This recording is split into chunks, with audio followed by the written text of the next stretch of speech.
तथागत बुद्ध एकदा आपल्या भिक्षू समवेत एका गावात मुक्कामाला होते। त्या गावातला एक माणूस बुद्धांचा विरोधक होता। त्याला जसंही समजलं की आज आपल्या गावात बुद्धांचं आगमन झालेलं आहे, तो लगेचच बुद्ध कुठे राहताय, ते कुठे मुक्कामाला आहेत याची सगळी माहिती काढून बुद्धांकडे जायला निघाला। तिथे जाऊन त्या मनुष्याने बुद्धांना नको नको ते बोलायला सुरुवात केली।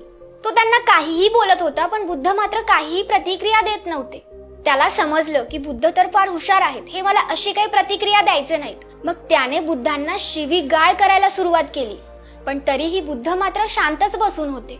अखेर त्या मनुष्याने बुद्धांना विचारलं की तुम्ही मला काही उत्तर का देत नाही आहात, तुम्ही असे शांत का बसले आहात, काहीतरी बोला। त्यावर बुद्ध म्हणाले, तू तुझं काम केलंय, मग आता मी माझं काम करणार आणि तुझ्या म्हणण्यानुसार वागायला मी तुझा गुलाम नाहीये। हे ऐकून तो मनुष्य पुन्हा बुद्धांना काही ना काही बोलायला लागला, पण बुद्ध शांतच बसले होते। थोड्या वेळाने त्या मनुष्याने बुद्धांची क्षमा मागितली आणि तिथून निघून गेला। तो जात होता तेव्हा सुद्धा बुद्ध शांतच बसले होते। तो पुन्हा बुद्धांजवळ आला आणि म्हणाला, तुम्ही मला क्षमा केलं नाही का? बुद्ध म्हणाले, अद्याप खूप वेळ आहे, आधी तू चुकीचं काम केलंय का हे तरी नक्की ठरव, कारण जर चूक केली असेल तरच क्षमा करण्याचा प्रश्न येतो आणि मी जे काही करेल ते माझ्या आकलनानुसार करेल, मी तुझा गुलाम नाहीये। हे ऐकून तो मनुष्य संभ्रमित अवस्थेत तिथून निघून गेला। तो मनुष्य गेल्यानंतर भिक्षूंनी बुद्धांना विचारलं की तुम्ही त्याला काहीही का बोलला नाहीत?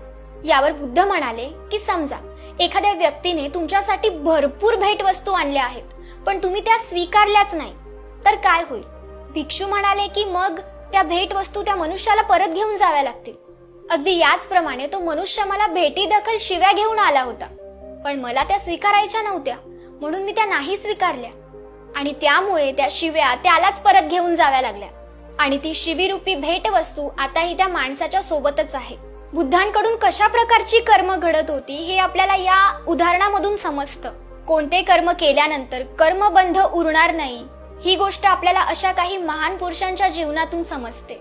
घटना घडल्यापासून कर्म करण्यादरम्यान जो भाग आहे तो आपल्याला आपापल्या संवेदनशीलतेनुसार छोटा किंवा मोठा वाटू शकतो। काही जण तांदळाच्या छोट्याशा दाण्यावर सुद्धा शब्द लिहितात, तेच जर आपण एखाद्याला सांगितलं किंवा आपल्याला सुद्धा ते जमणार नाही, आपल्याला त्यावर लिहिण्यासाठी जागाच सापडणार नाही, एवढूसा तो दाणा, त्याच्यावर कसं लिहायचं? पण जी व्यक्ती त्यात कुशल असेल ना, तिला लिहिता येईल, तिला त्या छोट्याशा दाण्यावरही भरपूर जागा सापडेल आणि त्यावर ती लिहू सुद्धा शकेल। म्हणजे जे कुशल असतात त्यांना तो तांदूळाचा दाणा सुद्धा मोठा वाटू शकतो की त्या तांदळावर आपण लिहू शकतो, त्यातून संदेश पाठवू शकतो, याची खात्री त्यांना असते। आणि आपण जर अशा महान पुरुषांचं पूर्ण जीवन बघितलं ना, तेव्हा आपल्याला लक्षात येईल की हे कोणत्याही कर्मबंधनात अटकले नाहीयेत, कारण त्यांचं जीवन अव्यक्तिगत असतं।